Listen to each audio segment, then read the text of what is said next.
So tayo po ngayong umaga na ito na ibinigay sa atin ng pagkakataon ng ating Diyos na buhay. Muli tayo nagkakasama-sama ngayon upang pakinggan ang kanyang salita na siyang magbibigay sa atin ng gabay. Higit natin siyang makilala sa mas malalim na pamamaraan. Kaya nga po tayo ay dumako muna sa isang panalangin na sa ganon pagpapalain ng ating Diyos na buhay yung ating gagawing pag-aaral ngayong umaga na ito. Maraming salamat nga po, O Diyos, sa iyong kabutihan at sa patuloy na biyaya na ipinagkakalob niyo po sa amin. Ikaw ang Diyos ng pag-ibig at umaapaw ang iyong pag-ibig sa amin, hindi nagmamaliw. Kaya nga po maraming salamat sa patuloy na pagkalinga na ipinagkakalob niyo po sa bawat isang anak ninyo.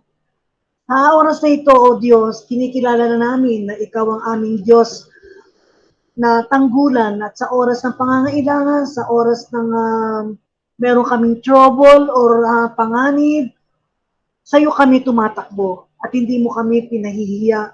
Tinatago mo kami, O Diyos, sa iyong malabay na pakpak at kami nga ay nakakaranas ng peace, ng protection mo, O Diyos. Ikaw ang nangako, O Panginoon, na hindi mo kami pababayaan, na hindi mo nga kami iiwanan. Kaya nga po maraming salamat sapagkat ikaw ang Diyos na aming kinikilala at pinaglalaga ka ng aming patuloy na pananampalataya. Maraming salamat po, O Diyos, at alam namin na ikaw ay banal. Subalit kami yung mga tinawag, pag magkaminsan kami rin ay nahuhulog sa iba't ibang uri ng aming mga kasalanan. Kaya kami ngayon ay patuloy na humihingi ng paglilinis mo. Nakakagawa kami ng mga salita, ng mga iniisip namin, o may nagagawa kami mga bagay na hindi ka nabibigyan ng kaluguran. Kaya nga po, O Diyos, muli kami ay dumalapit sa inyo, humihingi ng paglilinis. At ako po na inyong pinili ngayong araw na to upang maglahad ng inyong salita. Samahan niyo po ako, O Holy Spirit. Bantayan niyo po ang aking dila. At nawa ikaw lamang ang Diyos ang mapapurihan. Ikaw ang maitaas. Ikaw ang makita at hindi po ako. Kaya nga po itago niyo lamang ako sa inyong likuran.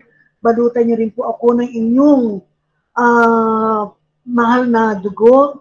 Kaya nga po, kaming lahat na naririto ay lumalapit, nagpapalinis sa aming pag-aaral. Ang dalangin po namin na patuloy niyo nga po kaming gabayan ng inyong salita. Pagpalain niyo po yung aming mensahe. Yung mensaheng ibinigay niyo po sa amin para ngayon. At pagpalain niyo rin po ang mga nakikinig. In Jesus' mighty name, ito po ang aming panalangin na may pananampalataya at pasasalamat. Amen and amen. Amen. Amen. Hallelujah. Amen. Praise the Lord. Yes, opo. Alam niyo po mga kapatid, ngayong araw na to may challenge na naman sa atin ng Panginoon. Kasi hindi po ba tayo ay anak na ng Diyos at marami ang kumikilala na tayo ay tunay nga na tagasunod ng ating Panginoon, gabay ng Santo Espiritu. Kaya ito po yung challenge sa atin. So, how would you counsel a professing Christian who admitted that his speech was often unwholesome, but who wanted to change? So, where would you start? Yan, ito po yung tanong, ito po yung challenge sa atin. Kasi malamang ito ay isang baguhang Christian, baby Christian. Kaya hindi pa niya lubusan na i-surrender yung kanyang dila sa Panginoon. Baka may nakatago pa doon sa kanyang mga puso. Sa iyo lumapit ngayon. Paano ka magsisimula? Saan ka magsisimula? Bilang nilapitan niya dahil malaki ang kanyang pananampalataya na kaya mo siyang tulungan. Amen po ba? So tingnan po natin yung sinasabi ng isang author. So ayan, yung author si Sper. Sabi po niya, instead of hurling angry words that wound and stir up strife, Use words of kindness, filled with love that heal and nourish life. O yan po yung ito po yung salitang galing kay Esper, isang author na meron ding wisdom na galing sa Panginoon. Sabi nga niya, kesa naman batuhin natin ng mga masasakit na salita, mga galit na salita, salitang nakakasugat, nagsisimula ng kaguluhan, yung ating kapwa na nakasakit din ang ating damdamin, ang sabi dito, use words of kindness. Mga salitang mabuti, punong-puno ng pag-ibig, na siyang nagpapagaling at nagbibigay kalakasan sa ating buhay. O hindi po ba punong-puno ito ng wisdom na galing sa Panginoon? At ito po ay tamang-tama, may katapat po itong salita or verse na galing sa ating Biblia. Ito po ang sinasabi ng Ephesians chapter 4, verse 29. Ito po yung ating verse ngayong umaga na ito. Sabi po rito, let no unwholesome word proceed from your mouth, but only such a word that is good for edification according to the need of the moment, so that it will give grace to those who hear. Kaya nga po tayo ay muling manalangin, magpasalamat tayo sa Poong May Kapal, sapagkat napakaganda nitong salita na ito na ibinigay sa atin ng ating Diyos. Kasi po magkaminsan mga kapatid, nagbabasa lang tayo ng salita ng Diyos, hindi po ba? Dumadaan lang sa ating puso at sa ating isip. Hindi po natin magkaminsan pinagbubulay-bulayan. Ito kasi pag binasa natin, binasa lang, nakakawala lamang. Pero meron tatlong bagay na pinagagawa rito sa atin ng ating Diyos na buhay. So, salamatan muna natin. Maraming salamat nga po, O Diyos, sapagkat sa mga sandaling ito, tunay nga na makilala ka pa namin sa mas malalim na paraan. Maunawaan namin ng mas malalim pa itong iyong mensahe sa amin sa ngayon, sa oras na ito. At nawa, itong mga salitang ito na nanggaling po sa inyo ay hindi itong makadaan lamang sa aming mga pandemik, sa aming mga mata, sa aming mga salitang binasa. Huwag naman po sana, O Lord, hayaan mo na ito ay tumigil sa aming puso upang ito po ay ma-process ng aming puso. Nang sa ganon, maisapamuhay po namin itong salita nito. Maraming salamat nga po, O Diyos. Kaya nga po sa mga oras nito, binigyan ko po ng title yung ating pag-aaralan. Be on guard. Watch your heart and mouth. So, sinabihan po tayo rito ng Panginoon, maging mapagbantay, mapagmatsyag tayo, pati yung ating puso, yung aking mga dila ay ating pong bantayan. So, mga kapatid, meron pong tatlong puntos ang sinabi ng Panginoon para sa atin. Ano po ba? Yung unang puntos, ang sabi po rito, let no unwholesome word proceed from your mouth. Kaya nga po, watch out for unwholesome words. Ano kaya itong ibig sabihin ng mga unwholesome words na ito? Sabi po ng unwholesome, nanggaling daw po ito sa Greek word na sapros. Ang ibig sabihin, to decay, to putrefy. So kung literal meaning po ang kukunin natin, yung unwholesome, rotten pala yun, mga bulok na. Kasi pag sinabi natin bulok, bulok na talaga, wala nang pakinabang. Pag putrefy, ibig sabihin nangangamoy na po yan. So yun po pala ang ibig sabihin ng mga unwholesome speech o mga unwholesome words na lumalabas sa ating mga bibig. Bulok. Bulok na mga salita. So, wala na po itong pakinabang. Yan, no? Unfit and bad. Yan. It is harmful due to the fact that it is corrupting and defiling. So, kapag po ang isang bagay ay nabubulok or bulok na, wala na po itong pakinabang. So, kung ito man ay pagkain, wala na. Unfit for human consumption na yan. Masama na po yan para sa ating mga kalusugan. At kung gamit naman, halimbawa, yung sapatos mo nabulok na, inamag na, o kung ano pa man, isusuot mo pa ba yung gamit na yon? Hindi na rin po, itatapon mo lang. Tatapon mo na kasi masama na yon para sa iyong paa. Baka magkaroon ka pa ng sakit sa iyong balat, sa paa. So, corrupted po kasi ang ibig sabihin ng unwholesome words. So, foul, disgusting, worthless. Walang pakinabang. Hindi mo na gusto. Mabagtot na yan. Mabaho na yan. So, basic meaning ng salitang foul speech ay rotten. Figuratively, ibig sabihin, offensive or injurious. So, kung yung mga salita na yan ay unwholesome, at yung mga taong nakatanggap ng mga unwholesome words na yan, they are offended. Nakakasama, nakakasakit po yan sa kanilang damdamin. Walang mabuting bagay. So, ito po, detrimental to our health pa nga yan eh. Masama po sa ating katawan yan eh. Halimbawa, kung yung magulang mo, ikaw na isang anak, halimbawa, pagkagising pa lamang, sinabihan ka na ng, wala kang silbing anak, batugan ka. Wala ka ng kapag-apag-asa sa buhay. Ikaw na nakatanggap ng ganong salita mula sa mga mahal mo sa buhay, hindi po ba daramdamin ng inyong kalooban yan? Masakit po yan sa inyong kalooban.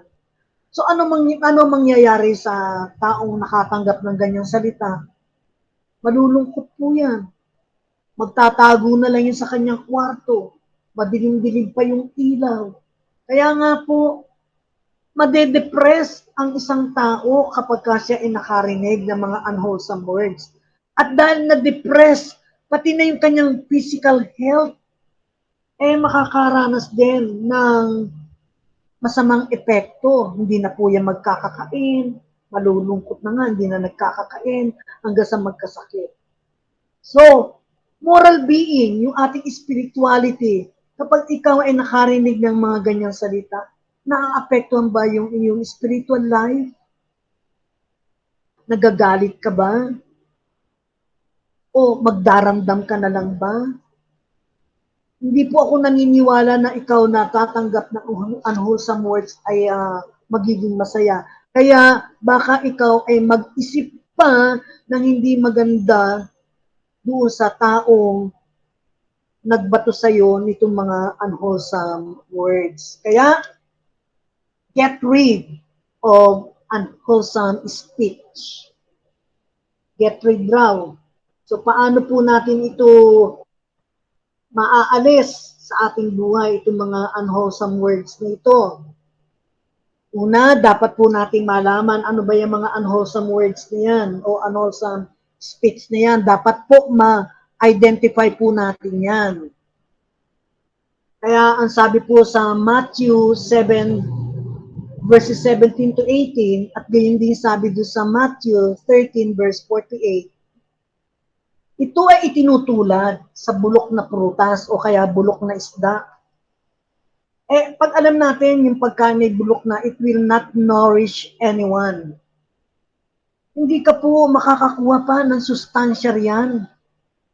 Bulok na nga po sakit pa ang makukuha mo riyan. Ayan, no, it makes you sick. At saka yung mga hindi po ba pagka tayo ay may naamoy na bulok na isda, hindi po ba lumalayo tayo doon? Ayaw natin yun Ayaw natin sa mga bulok na bagay. Kaya nga po itong si Paul, tayo ay kanyang binigyan ng advice na lumayo tayo dyan sa mga bulok na yan. Mga nabubulok na bagay. Ano naman po ang halimbawa nitong mga rotten speech? Tayo po ba ay guilty diyan sa mga unwholesome speech na yan, sa mga rotten speeches na yan. Meron kaya tayo nito? Hindi pa kasi minsan mga kapatid, lalo na kung tayo ay nas kabataan pa, pagka nagsasalita tayo ng walang kapaki-pakinabang na salita, masamang salita, di ba nagagalit yung ating mga nanay, yung ating mga magulang, sasabihin pa naman sa atin, nako anak, magmumug ka nga at marumi. Yang lumalabas sa salita sa iyong bibig, baka sakaling mahugasan pa ang iyong dila. So, pamumumugin tayo ng tubig. Pero sa atin po ngayon, na tayo ay malalaki na, hindi po tayo magmumumog ng tubig. Yung salita mismo ng Diyos ang magtutuwid sa atin. Yung mismo ang maghuhugas sa atin ng mga rotten speech na ito. Halimbawa po, yan, name calling, put downs, trading insult for insult. Alam natin, hindi naman ito masama eh. Di ba? Ginagawa nga natin ito dahil kakatuwaan lang naman tayo eh. Pero ang hindi po natin alam at guilty nga tayo rito, hindi ito nakapagbibigay ng honor sa ating Panginoon. At yung ating kapwa na binibigyan natin, kasi name calling sa Tagalog, ang ibig sabihin po niyan ay bansag, binabansagan natin. Pagka put down, ibig sabihin binababa natin pagkatao ng ating kapwa, inuunsulto pa natin. So, magbibigay po ako ng isang example dito sa name calling. Alam niyo po kasi, kaming mga teacher, at ako po ay dating nagtuturo, tuwing matatapos ang school year, meron po kami isinasubmit na medical report. So, nagpapa-medical laboratory po kami para makatiyak na ang mga teacher ay walang sakit na nakakahawa at malagay sa peligro ang kalusugan ng mga bata. At isa rito na isinasubmit namin ay yung ihi. So, for urinalysis. At yung ating mga pupo o dumi or stool para malaman may bulati kaya itong teacher na to. Alam niyo po kasi nung araw, meron kami isang kasamahan, pero hindi ko pa nakita itong taong to. Siguro bagong teacher. Pumunta siya para mag-submit sa laboratory, no po, ng kanyang specimen. Pumunta po siya doon sa munisipyo. Imbis na kasi dapat kasi pagka-stool, mga isang kuwit lamang, isang cotton buds lang, kasi i-apply lang naman yan sa slide upang silipin sa microscope kung may mga itlog ng bulate. Eh, itong teacher na to, dinala niya isang garapon. Isang garapon dumi. Kaya nga po yung mga technician doon sa laboratory, galit na galit. Galit na galit. Pinabalik. Pinabalik yung isang garapong dumi. At nalaman to, kumalat po ito doon sa school. Kaya nga po yung tao na yon, binansagan na siya na si garapon. Ang tawag tuloy sa kanya, garapon. Eh, sa atin po, di ba, humor lang naman yun, katuwaan lang naman yun eh. Pero hindi natin alam na yung taong yun ay nasasaktan ang kanyang kalooban, napapahiya. At dahil dito, yung Diyos na may lalang o lumalang din sa taong yun, pati na rin sa atin, nabibigyan po natin ng ng dishonor. Hindi po natin na o-honor ang God. Kaya pati yung tao, nalulungkot, hindi po natin siya na i-build up.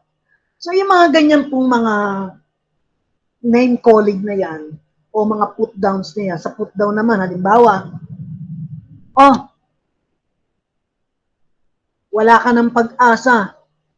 Yari po, example ko lang po, wala ka ng pag-asa. Ikaw ay bobo. Naku, ganyan ang madalas na naririnig natin. Ikaw ay bobo. Hindi ka na pumasa-pasa. Lagi ka na lang bagsak sa iyong mga exam. Wala ka ng pag-asa. Di po ba? Masarap po bang pakinggan yun? Yung mga ganyang ibinababa natin, ibinabagsak natin. yung ating kapwa, imbis na palakasin natin ang kanyang kalooban, pinuput down natin. O kaya naman, trading insult for insult. Tingnan po natin ang sinasabi ng Biblia. Ano ba sinasabi ng 1 Peter chapter 3, verse 9? Ayan. Sabi po, do not repay evil with evil or insult with insult. On the contrary, repay evil with blessings because to this you were called so that you may inherit blessings. Huwag daw po natin gantihan yung masama ng masama o insulto ng kapwa insulto. Alam niyo po kasi mga kapatid, kapag ka meron ng insulto sa atin, masasaktan natural yung ating kalooban. At kung hindi mo alam itong 1 Peter na to, chapter 3, verse 9, talagang gaganti ka. Ininsulto ka eh. So sa pagganti mo, mag-iinsulto ka rin ng mas masakit pa. So ano na ang nangyari? Insultuhan na lamang. Wala nang kapayapaan. Nawala na ang pag-ibig. Kaya nga po yun ang warning sa atin. Pinawarningan tayo na huwag tayong gaganti. Huwag tayong mang-iinsulto. Dapat i-bless natin yung ating kapwa. Parang mahirap ano po, pero yun ang sinasabi sa atin. At kung ikaw ay anak ng Diyos, na nagsasabing mahal mo ang Diyos, susundin mo ang kanyang nais, ang kanyang kalooban. Kalimutan niyo na po yung pang-iinsulto. Kung gusto po ninyo, kausapin niyo po, sabihin niyo po sa kanya na nasasaktan ako sa mga sinasabi mo. Baka sakaling ma-bless mo pa yung taong nagsasalita nun at siya ay madala pa sa paanan ng Diyos na humihingi ng tawad at ma-realize niya na mali yung kanyang ginawa. Amen po ba? So, another example ng mga unwholesome words. Kasi nga, sabi ko nga, baka hindi tayo aware dito na ito pala ay nagagawa natin. So, sarcasm. Ano ba ibig sabihin ng sarcasm? Ito yung panunuya, nanunuya tayo eh. Tinutuya natin yung ating kapwa. Ridicule, ayan nga, pangungutsari niya, parang iisa lang ang ibig sabihin, mockery. So, sarcasm, ridicule, or mockery, iisa po ang tinutuko niyan. Yung tayo ay nangungutya sa ating kapwa, inaalipusta po natin yung ating kapwa. Sabi nga rito, godly people in the Bible occasionally use sarcasm, ridicule, and mockery against those who are leading people astray. Ito po, maliwanag po ito ha. May mga tao rin tayo sa Biblia, mga biblical characters, na magkaminsang gumagamit ng sarkasa o pangungutya. Pero, ginagamit po ito doon sa mga taong ang layunin ay, sorry po, ilayo ang mga tao, sorry po, sa Panginoon. Example nga po rito si Elijah. Si Elijah po ay isang propeta ng ating Diyos na buhay. Isa siyang major prophet. Tinutuya niya yung mga propeta ni Baal. Kasi ito po yung halimbawa ito po kasi hindi po ba 3 years na hindi umulan doon sa Samaria ba yun? Hindi umulan. Kaya yung pong mga halaman doon, mga nangamatay, at siyempre pag wala ng halaman, ano pa ang kakainin ng mga hayop? Mangangamatay din yung mga hayop na yun. Kaya napakahalaga ang ulan sa kanila. Kaya itong mga propeta ni Baal, more than 400 lahat yan eh. Sila ay nagkatipon-tipon, parang tinuya nitong si Elijah yung mga propeta ni Baal. Sige, magtipon-tipon na kayo lahat. Ilang kayo? More than 400 kayo eh. magtipon-tipon kayo, magtayo kayo ng altar ninyo, at maghandog kayo ng haing handog. At ako rin, ganun din ang gagawin ko. So, ang ginawa nitong si Elijah, gumawa rin siya ng kanyang altar, meron din siya dung baka na handog, andun po yung mga kahoy, nilagay niya doon sa ibabaw, at inutos pa niya na buhusan nyo ng tapatapayan na tubig. Yung altar na ginawa ko, hanggang sa umapaw ang tubig, wala nang ulan. Mahalaga ang tubig. Tapos sasabihin pa ni Elijah, buhusan nyo ng tubig yung aking altar. At tingnan natin kung sino ang sasagot. At kung sinong propeta ang sinagot ng Diyos, siya yung sumasamba sa tunay na Diyos. So, araw at gabi, itong mga propeta ni Baal, humihingi ng habag, tinatawag yung kanilang Diyosan na magbigay ng milagro. Kaya nga sabi dito ni Elijah, dito siya nanumiya. So at noon, Elijah began to taunt them. Shout louder, he said. Surely he is a God. Perhaps he is deep in thought or busy or traveling. Maybe he is sleeping and must be awakened. So yan yung panunuyan ni Elijah doon sa mga propeta ni Baal. Kasi hindi nga sumasagot yung kanilang Diyos-Diyosan eh. Kaya sabi niya, sumigaw pa kayo ng mas lakasan nyo pa. Baka naman natutulog yung Diyos ninyo, baka naman namamasyal. Dapat siya magising na. So, ganun yung kanyang panunuya. Siyempre, alam naman natin na yung handog ni Elijah, sinagot ng Diyos, merong apoy na bumaba mula sa langit. Kaya maraming tao doon ang naka-witness noon at sila ay sumamba sa totoong Diyos. So yan yung example ng sarcasm na ginamit ng mga tao o ng mga propeta nung araw. Pwede naman pala yun. Basta wag lamang tayong ilalayo sa pananamba,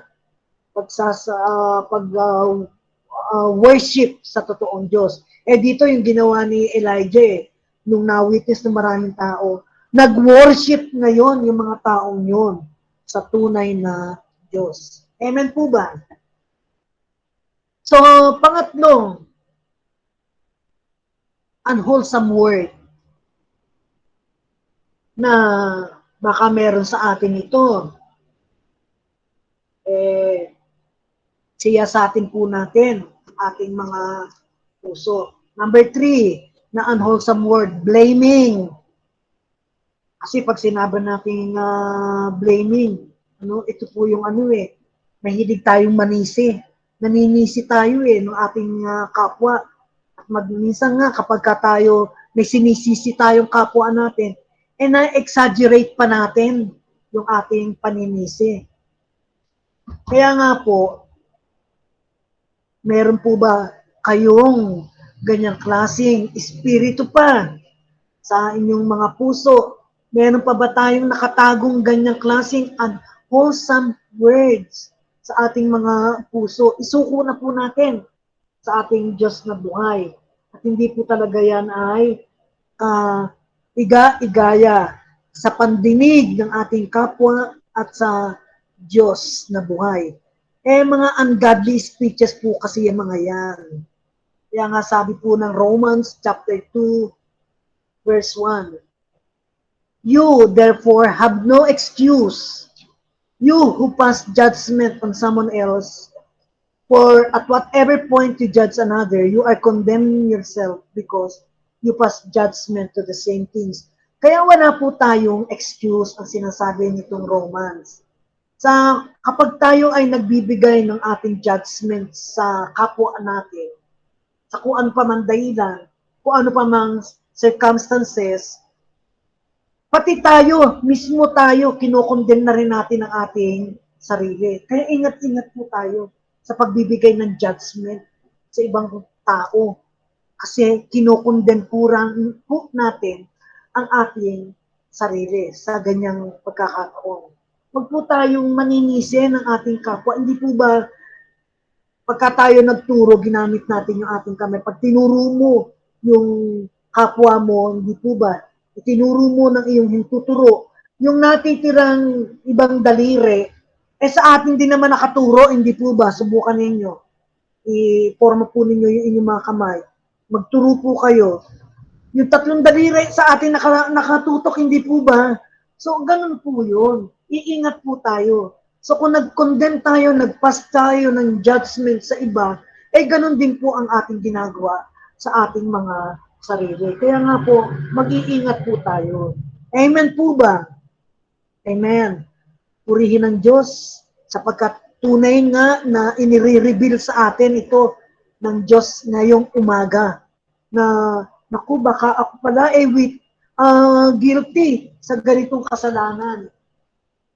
Pang-apat na unwholesome words. Ito pong tinatawag na gripping, complaining.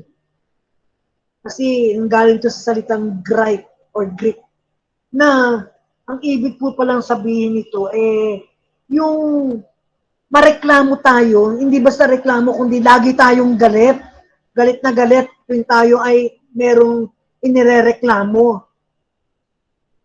Tayo pong mga Christians, inutusan po tayo ng ating Panginoon na gumawa tayo ng maraming bagay, magagandang bagay, without grumbling or complaining. Kasi sa tuwing tayo ay magre-reklamo sa mga consequences na or circumstances na hinaharap natin sa ating buhay. Ganun po pala yun. Lahat ng reklamo na yun na akala natin ay walang lamang, wala lang. Nagreklamo ka lang, nagagalit ka lang. Yung palang bawat salitang yun ng ating pagko-complain ay idinidirect pala natin ito sa Diyos. Bakit po? Kasi lahat ng mga pangyayari sa ating buhay, lahat siyang may pahintulot ng Diyos. So kung tayo man ay dumaranas ng kakulangan, halimbawa, nakukulang ka sa pera ngayong panahon na to dahil nawalan ka ng trabaho, gawa nitong pandemic na ito. Complain ka ng complain. Pagkagising pa lang ng mata mo sa umaga, galit ka na parang ikaw ang may-ari ng lahat ng problema ng buong mundo. Parang ganun eh. So pagka ganyan pala tayo, yung lahat ng complaints natin, dinidirect natin sa Diyos. So hindi po pala tayo dapat nagko-complain. Kaya pala, yung mga sundalo, alam niyo po ba, hindi po ba na sinasabi na obey first before you complain. Ganyan po sa military. Sumunod ka muna bago ka mag-complain. So tayo ganun din po bilang Kristiyano, tagasunod ni Kristo. Huwag po tayong mag-grumbling. Huwag po tayong mag-gripping. Huwag po tayong complain ng complain. Bagkos, idaan po natin ito sa paghingi. Iluhod po natin sa ating Panginoon. Kung tayo man ay dumaranas ng kahirapan, meron tayong sakit, karamdaman, at kung ano pa man, iluhod natin ito sa Diyos. At hihingin po natin yung wisdom na nanggaling sa Kanya. Bakit ito nangyayari sa atin?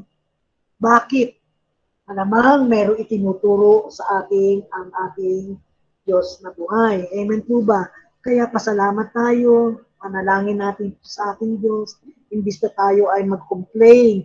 Ang sakit sa heart po nun umaga pa lang nagko-complain ka na. Di po ba? Ayaw po natin ng ganon. Amen. Kaya sabi ng Philippians chapter 2 verse 14.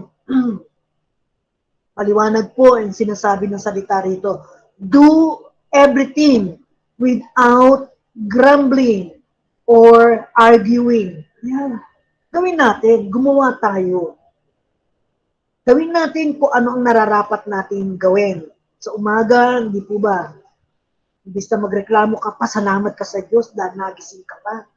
Ibig sabihin, meron pang ipagagawa sa iyo ang Diyos. Kung sakali man na Meron kang kasama sa inyong bahay.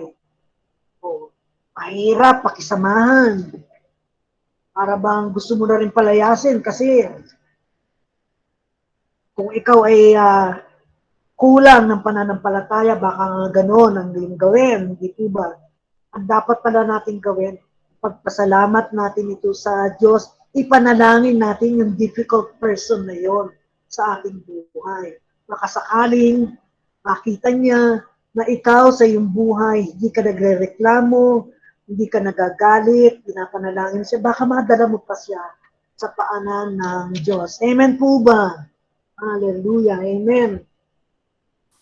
Maraming salamat sa Panginoon. Ano po? Kaya ito, sinundan pa ito ng Thessalonians. Chapter 5, verse 18. Sabi dito, give thanks in all circumstances, for this is God's will for you in Christ Jesus. Kung anuman ang circumstances mo, ang hinaharap mo sa iyong buhay, sabi dito, ipagpasalamat natin ito sa Diyos. Ipagpasalamat. Kasi ang isang tao po na punong-puno ng pagiging grateful, yan po ay nakikita ng ating Diyos na buhay. Nakikita po niya yan. At sa ating panalangin, maririnig po at maring katugunin. Hindi lang maaari, kundi katutugunin po ng ating Diyos yung ating mga panalangin sapagkat tayo ay taong punong-puno ng pasasalamat sa bawat circumstances ng ating buhay. Amen po ba? So kung kayo sa mga sandaling ito, nagkukulang kayo sa mga pagpapala, kulang ang pagkain sa inyong lamesa, kulang ang tubig, panalangin. Taas sa panalangin. At hindi kayo bibiguin ng ating Diyos kasi punong-puno kayo ng masasalamat. Ito pa.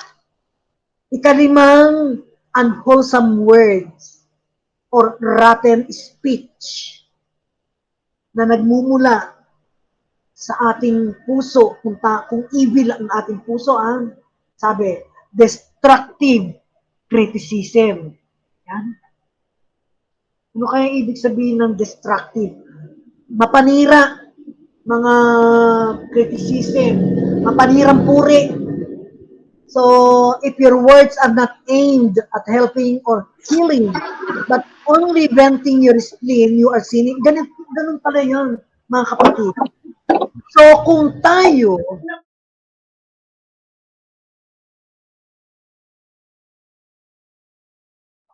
naninirang puri sa ating kasalanan, ay sa ating kapwa, ang ibig ko sabihin, at nais mo lamang na ilabas lahat ng mga sama ng loob na yon.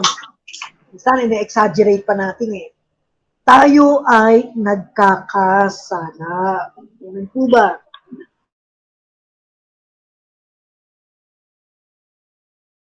Sa pandinig ng ating Diyos, na kung tayo ay lagi na lang nakasigaw, lagi na lamang tayong galit, lagi na lamang tayong naninirang puri, wala na tayong nakitang maganda sa ating kapwa, sa ating kaibigan, sa ating kapitbahay, lagi na lamang destructive criticism. Baka may kasamang inggit na po yan. Iwasan na po natin. Kasi sabi, you are sinning. Sabi po ng Proverbs chapter 12, verse 18.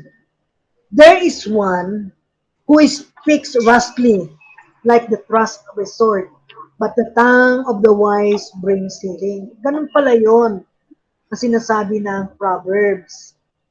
Kapag pala tayo ay humusga sa ating kapwa, mabilis po tayong humusga, magsalita ng hindi tama sa ating kapwa. Yung ating palang dila, parang isang sword. Parang isang, ano ba yung sword sa Tagalog? Parang isang espada na tumatarak. Tinatarakan natin yung ating kapwa. Ganun pala yun. Isang matalim na espada, yung mga salitang yun.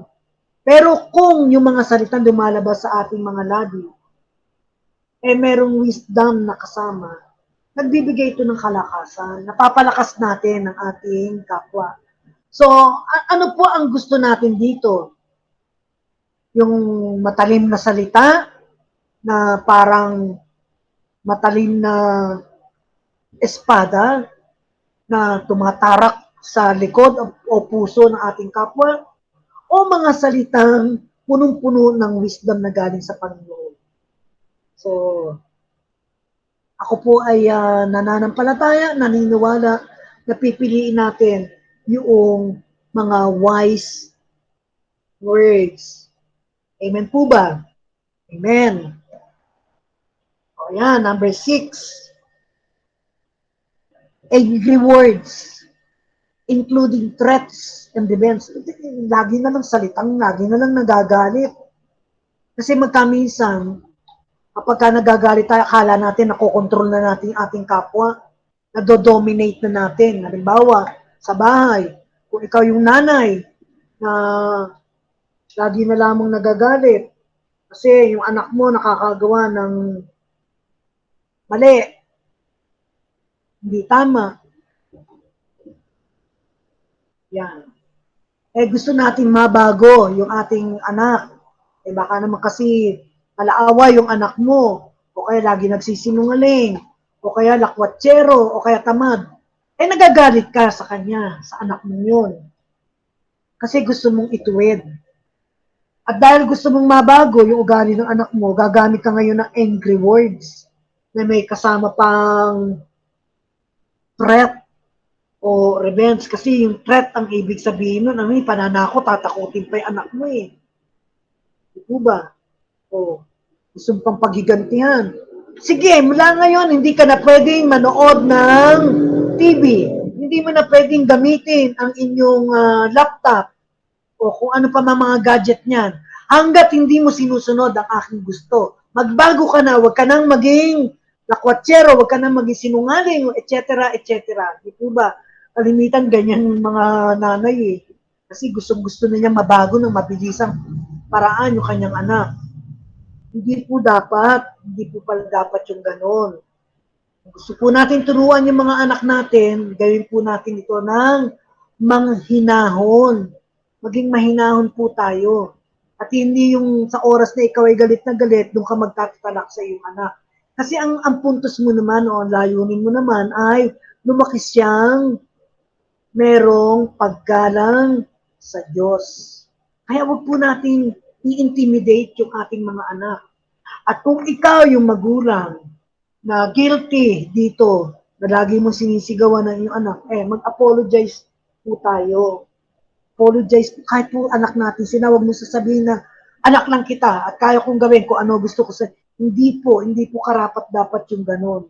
So, kung guilty po tayo, dapat lamang po tayo ay mag-apologize, humingi ng tawad. Kasi ito po ang sinasabi ng James chapter 5 verse 16. Therefore, confess your sins to one another and pray for one another that you may be healed.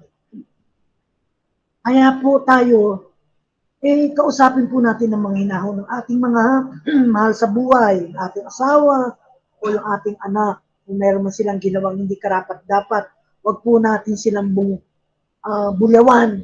Wag po natin takutin. At wag po natin sabihin yung mga salitang mapaghiganti. I-confess po natin. Mag-confess po tayo ng kasalanan natin. Humingi tayo ng tawad sa ating mahal sa buhay. At gayon din naman yung ating mga mahal sa buhay, ang ating mga anak, magdalangin, manalangin kayong dalawa para kayo ay ma-heal. Kasi galit ka hindi po ba? Kapag ang puso mo punong-puno ng galit, hindi po maganda yun May masamang epekto po yun sa ating kalusugan, lalo na po sa ating puso. Kaya wag po tayong laging nagagalit. Wag po tayong laging nambubulyaw ng ating kapwa. Kausapin po natin. Yun po ang pinakamain. Kausapin po natin ng merong hinahon ang ating mga anak o ating kapwa. Amen po ba? So, yun po yung dapat natin. Alisin po natin yung lagi tayo nakabulyaw, lagi na lamang tayong galit, na may kasamang pananakot, na may kasama pang paghihiganti. Amen? Oh. Number 7, ito. Gossip o chismis, slander o paninirang puri. Yan. Wala naman sigurong chismosa sa atin, ano po ba? Wala naman. Pero ito po yung sinasabi. Yung gossip or slander spread partial truths mixed with falsehood to make the other person look bad. Kasi pagka tayo pala ng chichismis o naninirang puri, maaaring merong partial na katotohanan yung mga chismis na yun. Pero kalimitan, ang intention po ng chismis na yun ay pasamain yung tao, mapasama yung tao. Magkaminsan, ito po mga kapatid, magkaminsan, baka ito ay nangyayari sa atin. Undercover yung gossip na yan, o kaya yung slander. Maaaring pwede natin sabihin, kapatid, panalangin naman natin si ganyang kapatid kasi iniwanan ng kanyang asawa at nagkaroon ng bagong asawa yung kanyang asawa. Chismis po yun, mga kapatid, mga ganon. Nagchichismis po tayo, kinakalat po natin yung very personal na katotohanan ng ating kapatid. Hindi po ganon. Maaari natin sabihin, kapatid, ipanalangin po natin yung ating kapatid dahil meron siyang mabigat na problema ang pinagdadaanan. Ganun na lang po. Huwag na po natin sabihin, ano ba yung mga pinagdadaanan na yun? Kasi nagkakalat po tayo ng chismis. Amen po ba? Minsan di po natin alam, no? Pero nangyayari po talaga. So, number 8, profanity. Profane words, mga rotten words, mga rotten speeches, kasi ang profanity pala sa Tagalog, ang ibig sabihin niyan yung kabastusan, walang paggalang. Katulad ng sinasabi nitong Exodus 20 verse 7, you shall not take the name of the Lord your God in vain. For the Lord will not hold guiltless anyone who takes His name in vain. Masama pala yon at isang malaking kasalanan. Kasi po, yung ating Diyos ay Diyos. Siya yung Almighty God. Hindi lamang siya yung may lanang ng langit at lupa. Beyond the langit and lupa. Hindi lamang buong universe ang kanyang nilikha, siya ay makapangyarihan na nakikinig sa lahat ng ating mga sinasabi.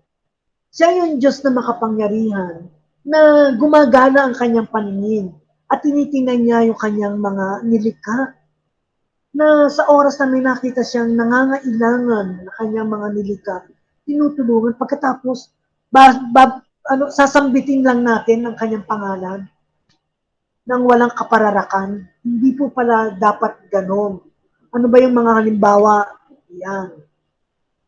Sabi nga rito, be careful what comes out of your mouth because using the Lord's name in vain is indeed a sin. Aking kasalanan. When we misuse His name, we are dishonoring Him. Hindi natin siya naigagalang. At hindi natin talaga siya nire-respeto. Halimbawa, magkaminsan akala lang natin wala itong hindi masama ito Ito madalas na nababanggit ito Mga shortened forms of the Lord's name, si Jesus, sasabihin, oh jeez, masama pala yung ganon. Huwag po natin sasabihin yun. O kaya naman yung minsan nababanggit natin, oh my God, kasi God po yun Pero kapag sinabi natin, OMG, palagay ko hindi naman siguro. Kasi hindi naman sinabi na God, G. Malay natin, oh my goodness. Diba? Pero yung oh my God, oh geez, ito pala ay isang uri ng paggamit natin ng salita ginagamit natin ang pangalan ng ating Diyos in vain. O kaya sumusumpat, ito kalimitan, ito, nangyayari ito doon sa nung bata tayo. Oo, sumpaman sa pangalan ng sa pangalan ng Diyos. Sumpaman, totoo sinasabi ko, maling-mali po 'yon, isa po yung napakalaking kalapastanganan sa ating Diyos. Kaya wag na wag po natin ito, itong mga profane words na ito, wag na wag po natin itong mababanggit. Napaka dumi po niyan at walang paggalang, halong paggalang sa ating Diyos. Amen po ba? So, number 9, halimbawa ng mga filthy or filthy o yung tinatawag natin mga rotten words. Filthy talk and coarse jokes. Yan. Sabi ng, kasi filthy, ibig sabihin marumi ito eh. Sabi ng 2 Timothy chapter 2 verse 16, be shun profane and vain babblings, for they will increase unto more godliness. Ito po pala, kung tayo gagamit ng mga coarse jokes, lalo na kung pinag-uusapan na may kinalaman sa sex, di ba? Yung panahon siguro na hindi pa tayo nakakakilala sa Panginoon, nagtutuwa pa tayo kasi kala natin humor lamang eh, jokes nga lamang eh. Pero yung sex, ito ay sagrado. Sagradong ginawa, binigay, pinagkaloob ng Diyos, kaya hindi natin ito dapat babuyin. So, be shunned, profane and vain babblings. Kasi pinapatigil sa atin ito ng Diyos, sabi ng 2 Timothy chapter 2 verse 16. Tumigil na tayo sa paggamit ng mga filthy words, filthy talks. Kasi habang tayo ay patuloy at patuloy na ginagawa natin, patuloy na tayo ay nagsasalita nito, lalo palang nag-i-increase yung ating ungodliness, lalo tayong nahuhulog sa kasalanan. Kaya, be shunned, but shun profane and babbling words, vain babbling words.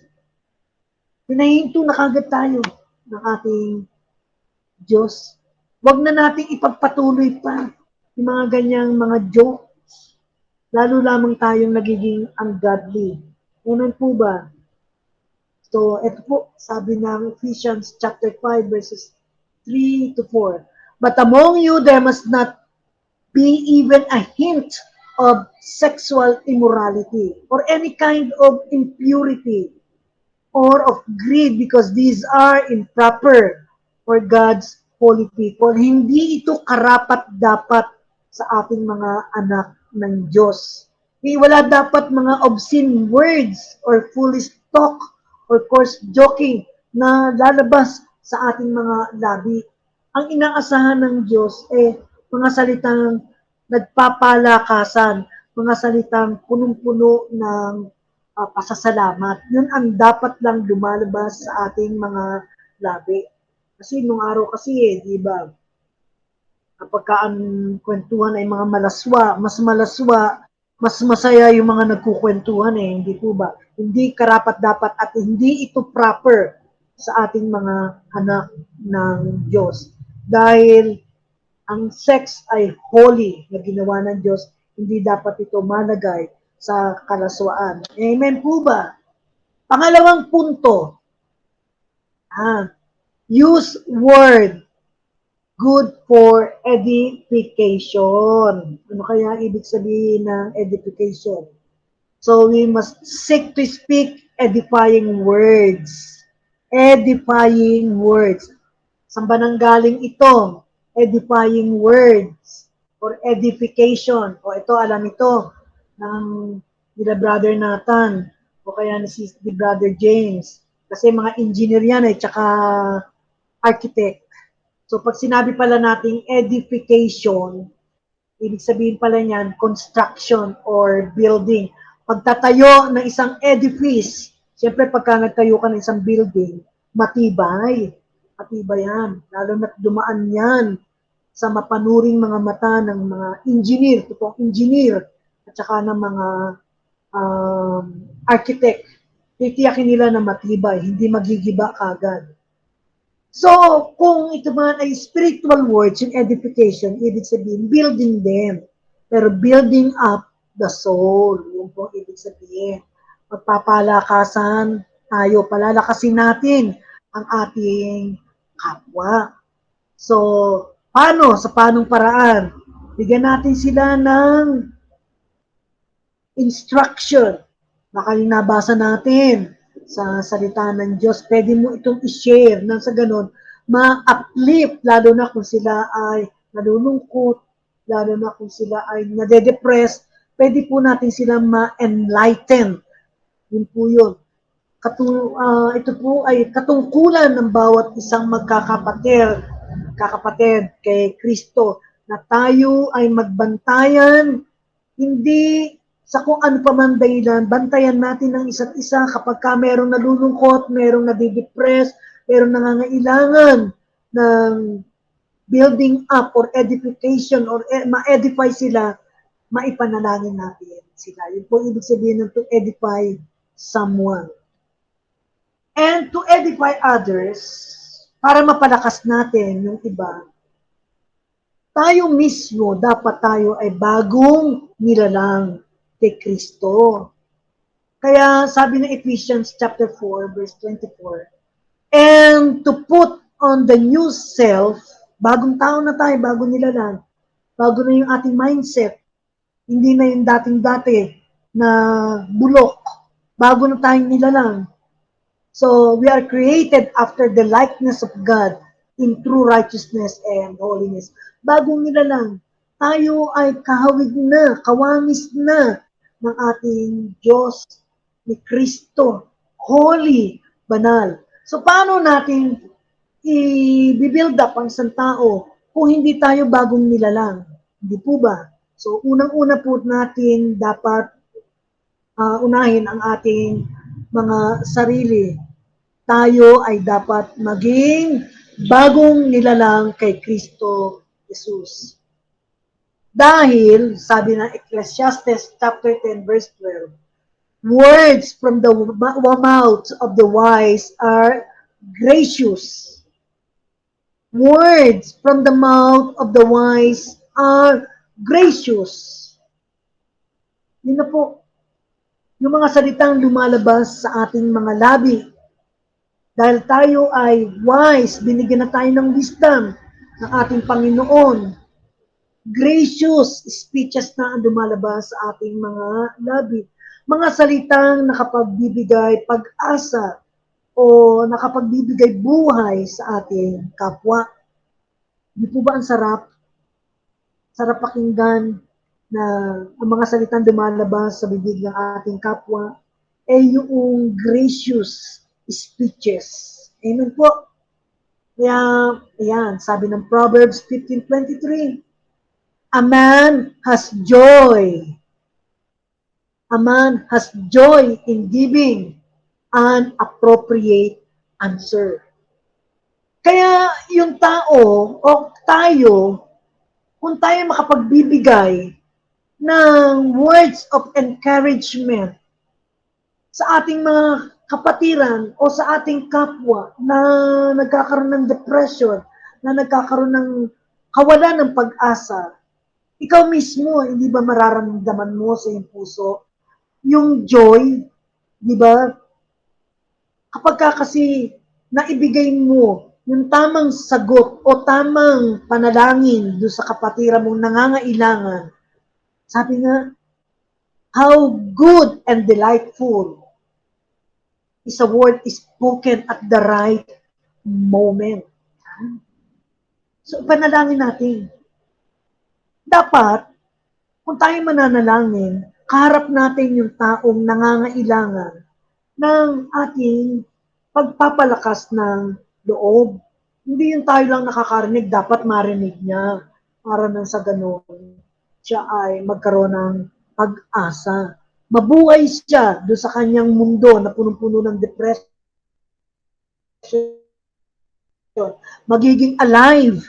Magkakaroon din siya ng Diyos. Magkakaroon kayo ng, magre-rejoice kayong dalawa kapag nabuhay muli ang pag-asa ng kapatid na nawawalan ng pag-asa. So sabi rito, when a word we have spoken has given encouragement to others and meets a timely need, it is a joyful thing. And it blesses others and it honors God. So ito po, ginagawa na natin ito mga kapatid sa GITLCC. Nag-e-encourage tayo sa isa't isa, hindi po ba? Kaya nga po ito na bibigyan natin ng honor ang Diyos. Amen po ba? Amen. So napakasarap po talaga na sa tuwing tayo magsasalita, puro words of encouragement ang lumalabas sa ating mga labi, imbis na yung mga salitang laging lalong magda-down sa ating kapwa. Ay, mabigat po yun sa puso. Tayo mismo, nalulungkot din tayo. Pero kapag tayo nakapag-encourage ng kapwa natin, kung may humingi ng counsel sa atin, masaya po yun.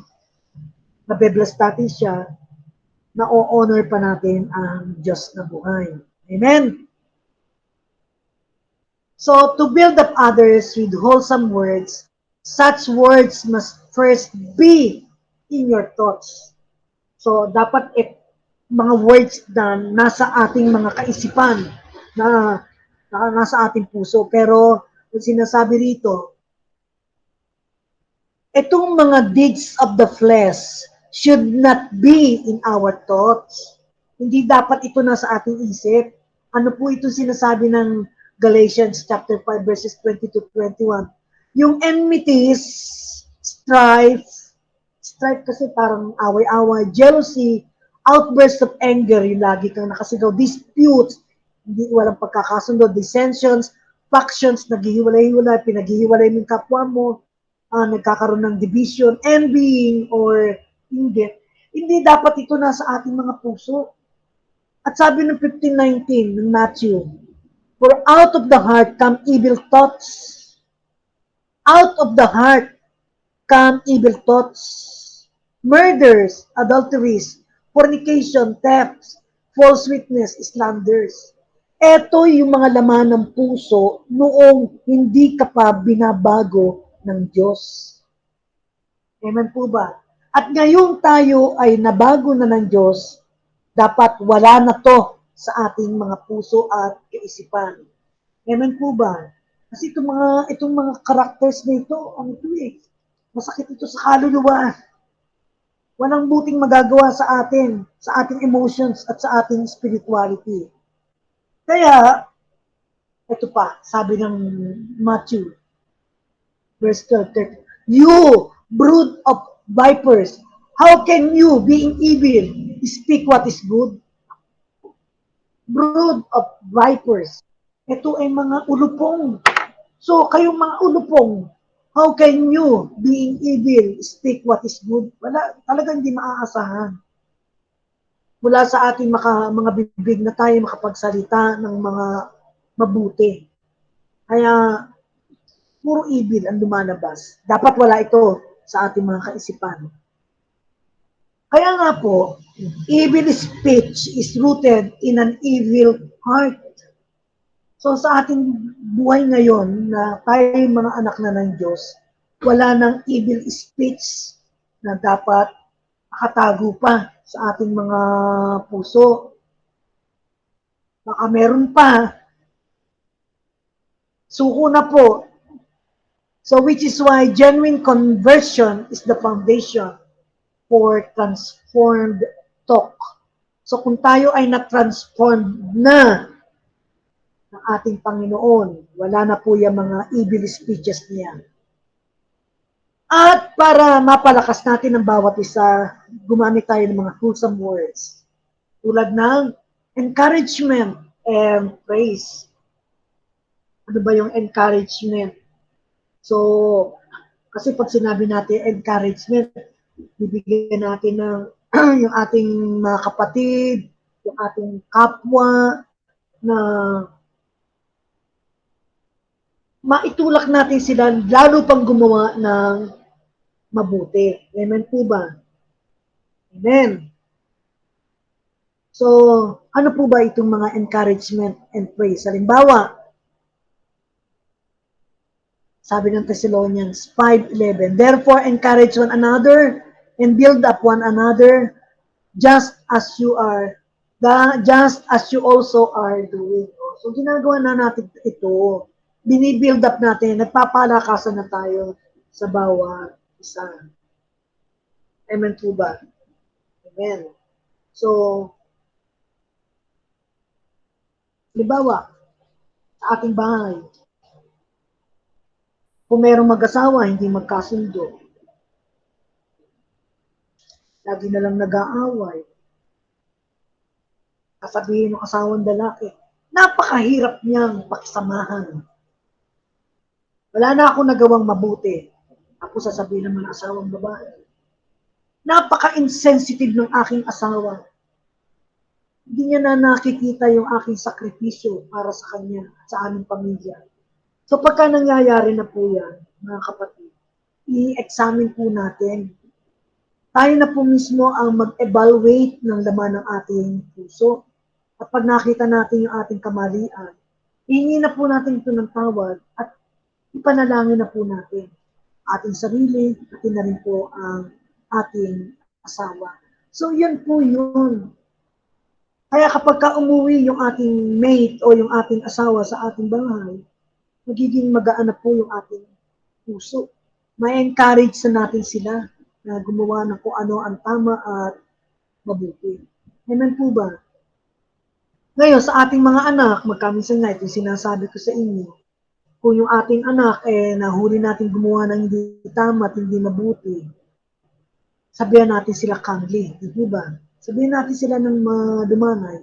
Pero kung ang anak naman natin ay gumagawa ng tama at mabuti, dapat lang po natin silang purihin.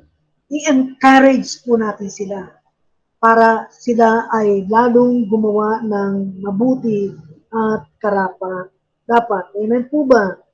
So, susunod po, itong sa encouragement na to, para pareho lang, appreciation and gratefulness. So, ito po ang tatandaan po natin na dapat meron po tayo.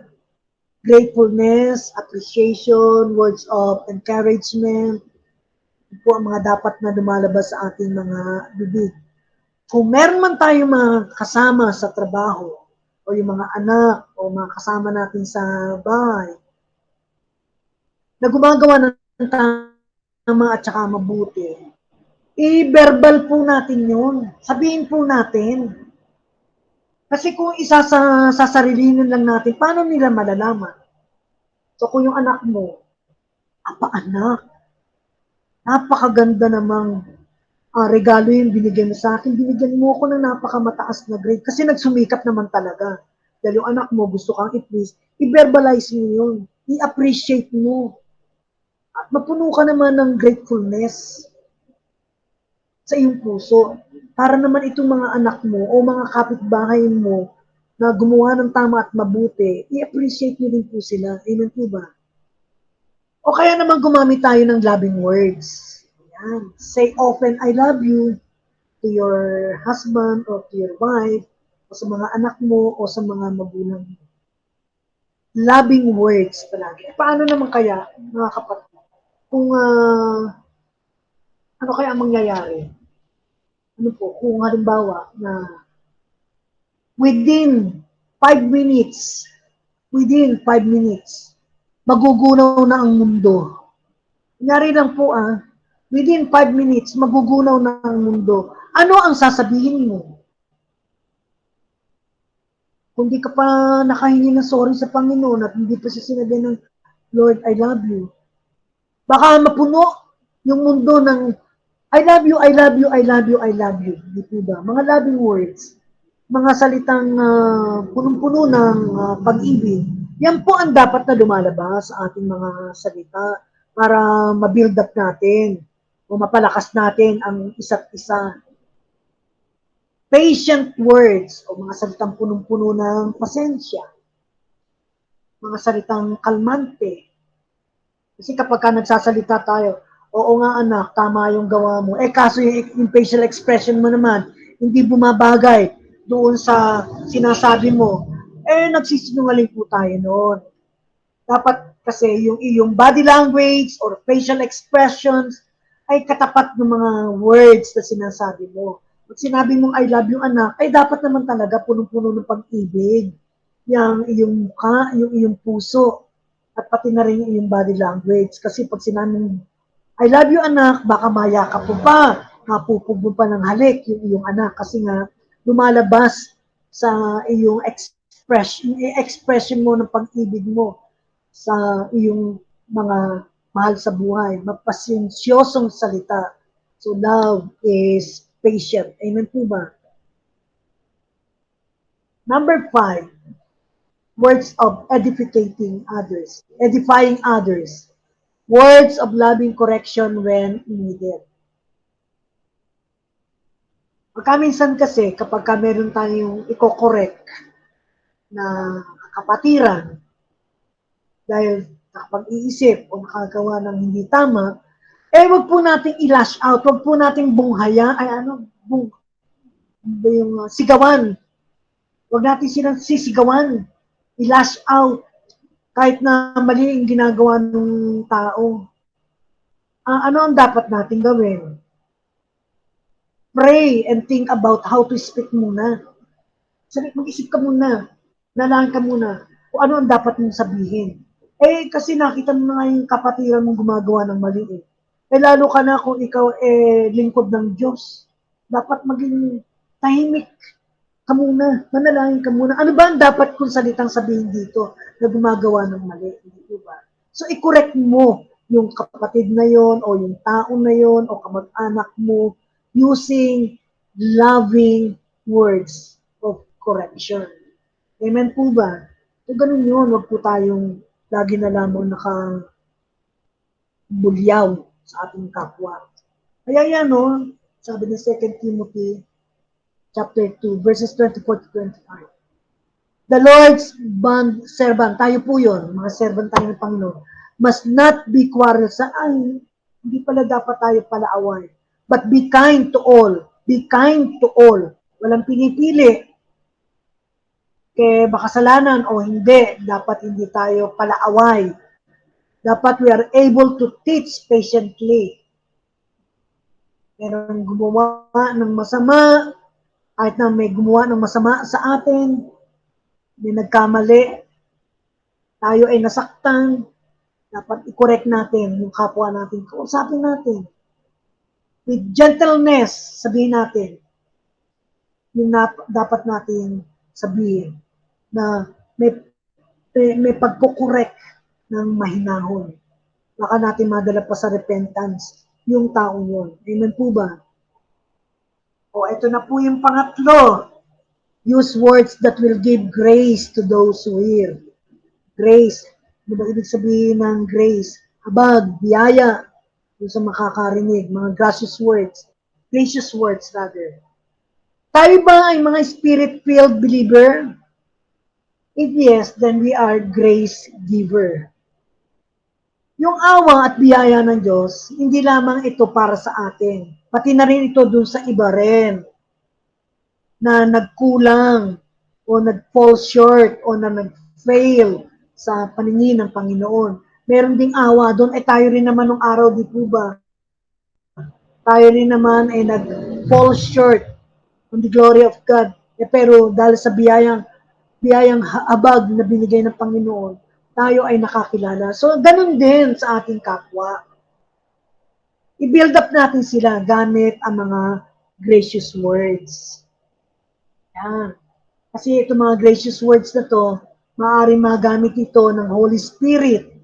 Yung kung meron man silang lungkot na nararanasan sa mga panahon na yon, at ginamitan mo sila, kinausap mo sila using the gracious words, baka yung lungkot nila, yung depression nila, mauwi sa joy. Kung meron silang sorrow, maging joyful sila. At tama, nagamit ka ng Panginoon dahil doon sa iyong mga gracious words. Kaya sabi dito ni Paul, we are His ambassadors. Tayo ay mga ambassadors ni Kristo. Kaya dapat tayo ay maging daluyan ng kanyang pagpapala, ng kanyang biyaya. Sa tuwing tayo ay merong kausap ng ibang tao. So, dapat lagi natin hihilingin sa Diyos na tayo ay maging gracious givers. Magkaroon tayo ng desire na bago tayo magsalita, isipin muna natin. Isipin natin ng mga makailang ulit. Kasi mahirap na. Baka hindi gracious words ang ating masabi. Baka rotten words. Kaya nga itong salita ng Diyos, paulit-ulit na tayo ay sinasabihan na great wisdom and care in how we use a small part of our body, the tongue. Kasi yung ating dila, napakaliit na bahagi ng ating katawan eh. Di po ba? Pero ang laki ng impact niyan. Sabi nga sa James eh, saan ba nagsisimula yung maliit na sunog? Yung malaking sunog. Hindi po ba sa maliit lamang na spark? Yan. Saan ba nagsisimula yung halimbawa, gera? Hindi po ba? Yan. Nangyayari sa Palestine at saka sa Israel. Alamang sa mga salitang hindi nakalulugod. Magsisimula doon yun, magkakaroon na ng iinit na ang ulo hanggang sa yan na, nagkagera na.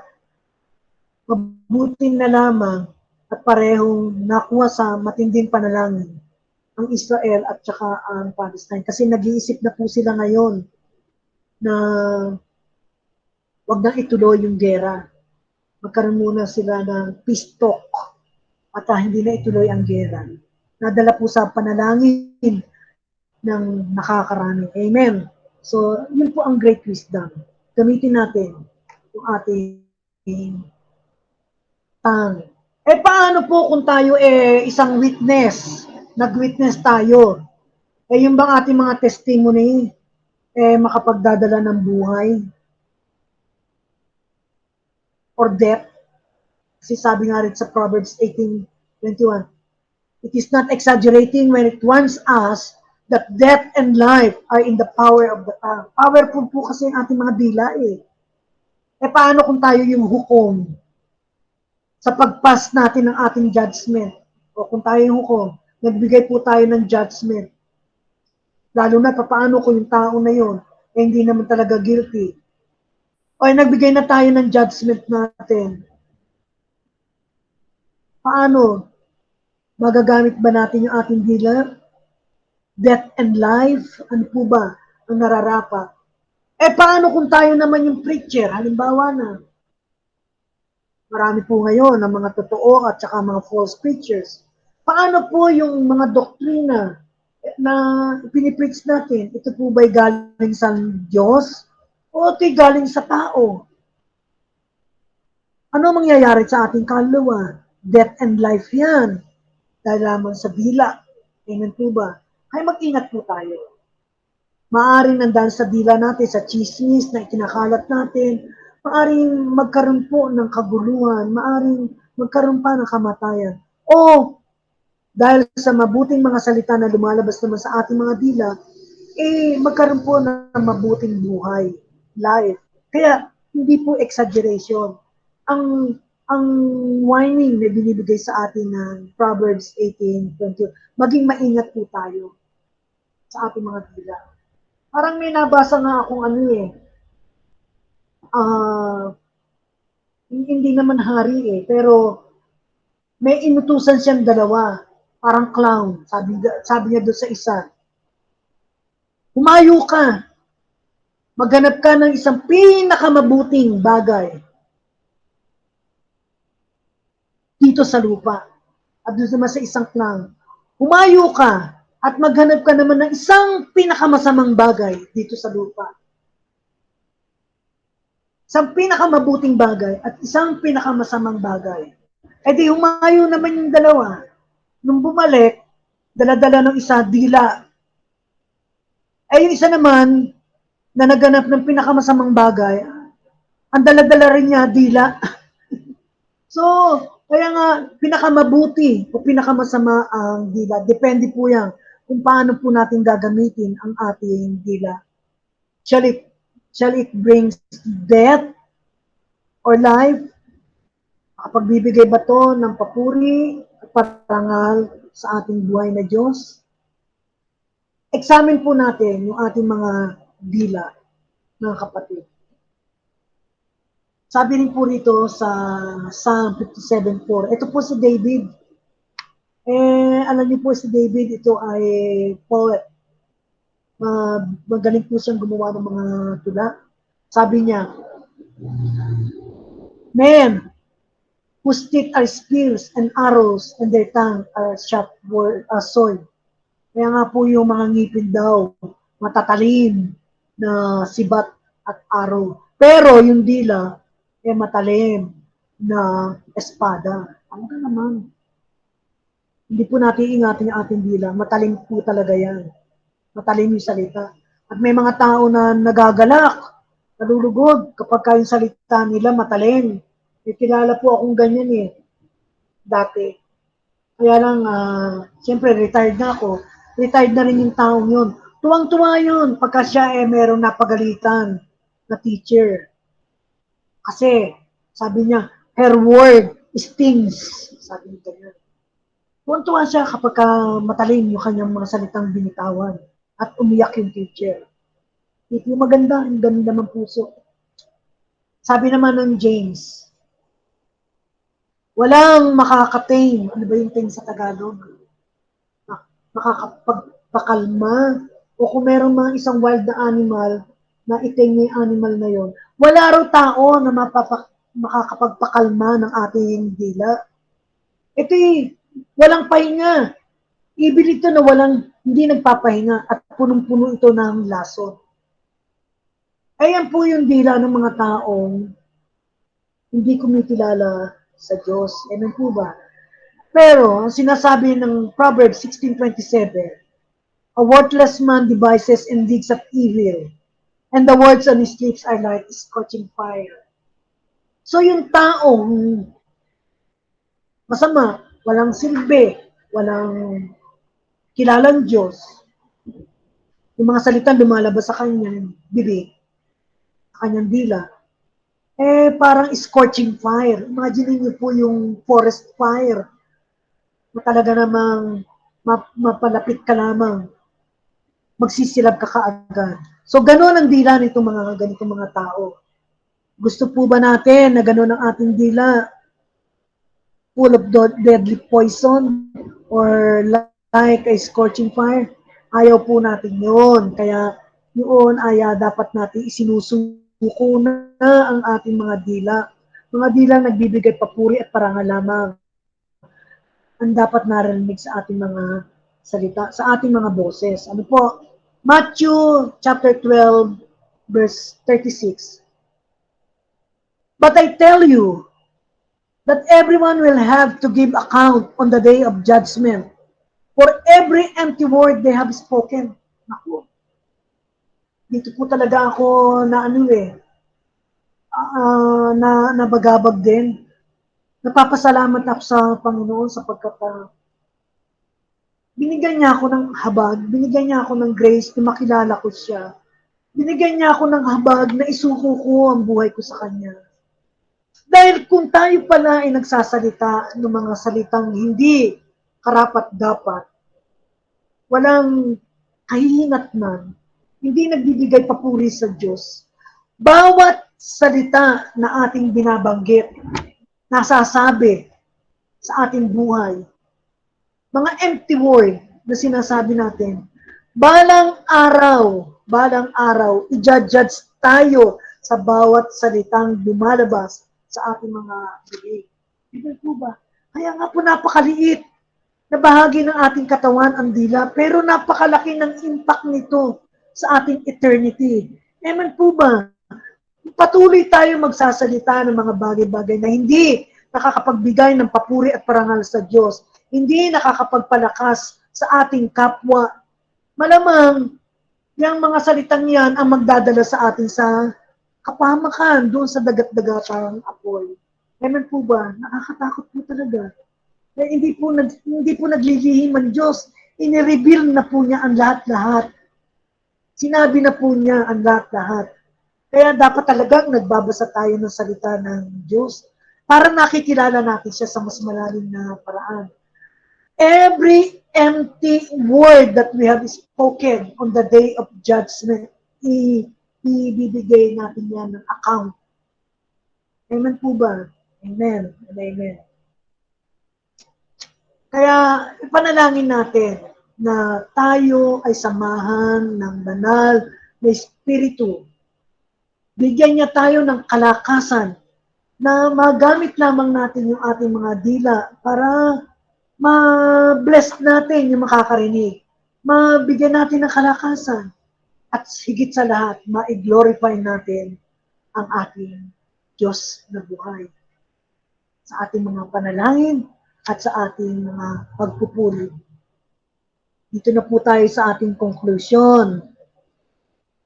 Ito po, kung yung sinasabi ng ating titulo, be on guard, watch for your mouth and your heart. Sabi naman ng Luke, chapter 6, verse 45, the good person, out of the good treasure in his heart produces good. So kung tayo ay mga taong binago na ng Diyos, binago na, ang laman na ng ating puso ay yun na yung ating mga good treasure. At yun ang lalabas sa ating mga labi. Puro mga salitang mabuti, nagbibigay parangal sa Diyos. Pastor Aplo, ang dali-dali naman sabihin yan eh. Kaya nga po, kung mahal natin ang Diyos, gagawin natin ito. Sinabi po niya sa kanyang salita, if you love me, you will obey me. Mahal mo ang Diyos, hindi po ba? So obey His word. Good treasure lamang ang itago natin sa ating mga puso. Para na sa ganon, mabubuti rin ang lumalabas sa ating mga bibig. Dahil kung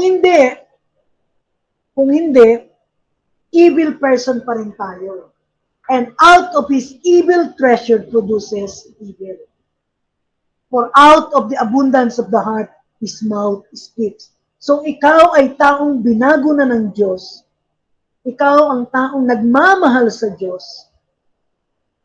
Wala ka ng ibang binabanggit. Wala, kahit na nga sa panaginip mo, napapanaginipan pa rin ng Diyos, hindi po ba? Nangyayari po sa inyo yun, hindi po ba? So, yun ang treasure mo sa iyong puso. Pero kung ikaw ay masamang tao na walang Diyos sa iyong buhay, sa iyong puso, natural lamang na hindi ka pwedeng magsalita ng mabuti. Kasi kung anong ang laman ng ating puso, yun ang sinasabi ng ating mga bibig. Kaya, yung ating title, be on guard. Watch your mouth or watch your heart and mouth. Amen po ba? Purihin ng Diyos. Kaya sabi po rito, a kind word is the oil that takes the friction out of life.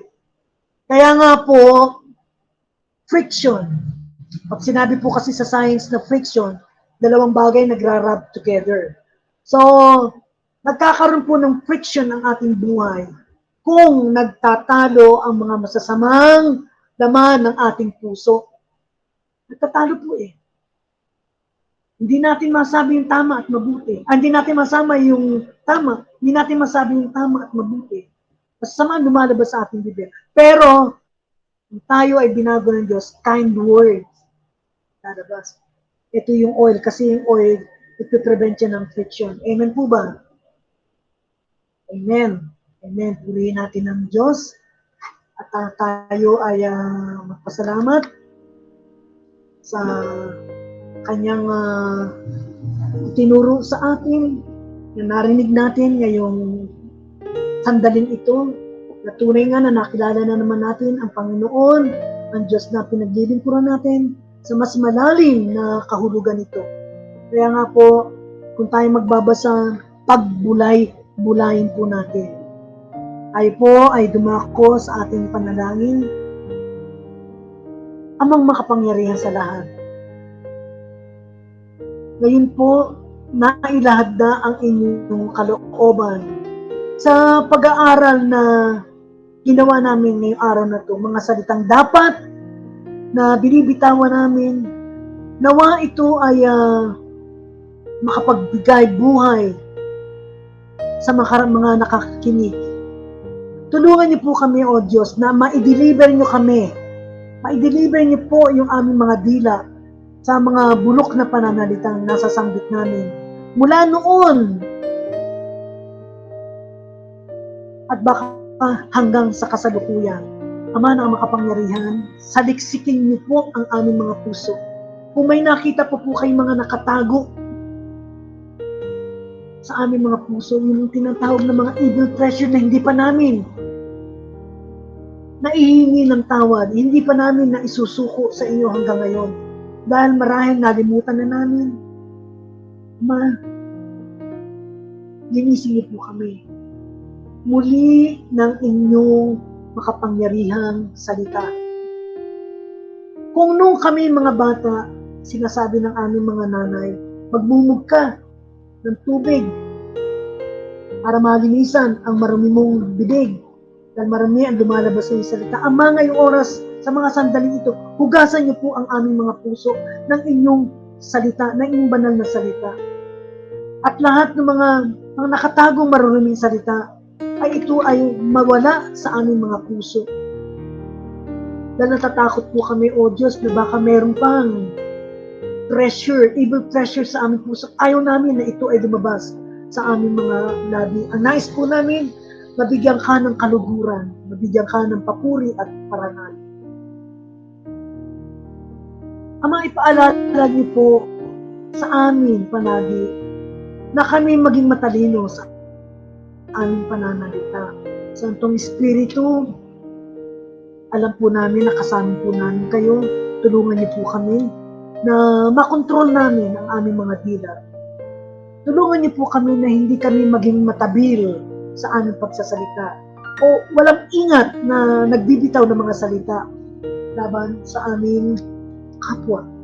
Dahil Panginoon, sa tuwing kami magsasalita ng mga salitang matabil o walang ingat, baka ilang ulit na ito ay bumabalik sa amin at nabibigyan namin ang aming Diyos ng pagdurusa. Hindi namin siya nabibigyan ng parangal. Kaya nga po, amang Diyos na nasa langit, ang dalangin namin na wala nang mga unwholesome words, wala na mga sa prophetic words or mga rotten words na lalabas pa sa aming mga salita. Mga salitang edifying o mga salitang gracious, mga salitang punong-puno ng pag-ibig, mga salitang merong paggalang, mga salitang makapagbibigay ng lakas o pag-asa sa aming kapwa at mapapurihan ka lamang, aming Diyos Ama. Gayon din, O Diyos, tulungan mo po kaming maging mapagpatawad sa mga taong nakasugat sa aming damdamin, sa mga matatalim na salitang binitawan laban sa amin. Ama, ibigay niyo po sa amin ang biyayang maging mapagkumbaba sa lahat ng oras, sa lahat ng sandali. Yung kami matutong umunawa, laging nagbibigay, nagmamalasakit, at tulungan po ninyo kami maging mapagmahal ng lubos, hindi lamang sa aming kapwa, kundi sa inyo rin aming Amang makapangyarihan. Maraming salamat po. Ito ang aming panalangin ng aming puso nang merong lakip na pananampalataya sa salamat. Sa matamis na pangalan ng aming Panginoong Jesus, sa pakikipisa ng Santong Espiritu, mapatuloy niyo po kaming pagpalain ang aming pamilya, ang mga taong nakakadaupalad namin, ang sambayanang Pilipinas. Amen. Pagpalain niyo po kami at ang bansang Pilipinas. Sa inyo po ang papuri at parangal. Wala na pong iba. Sa inyo lamang po. At maraming salamat at nakikilala ka namin sa matamis. Tira namin na umattend sa online Sunday service nito. Pagpalain niyo po sila ang kanilang buhay at ang kanilang kabuhayan, ang mga relasyon ng magulang sa anak, ang mga relasyon ng mag-asawa ay patuloy ng ating Panginoon na bigkisin ang bigkis ng pag-ibig. Maraming salamat nga po. To God be all the glory. Bless us, Lord, O Lord. Bless our country, the Philippines. Bless us all. In Jesus' mighty name, we pray. Amen.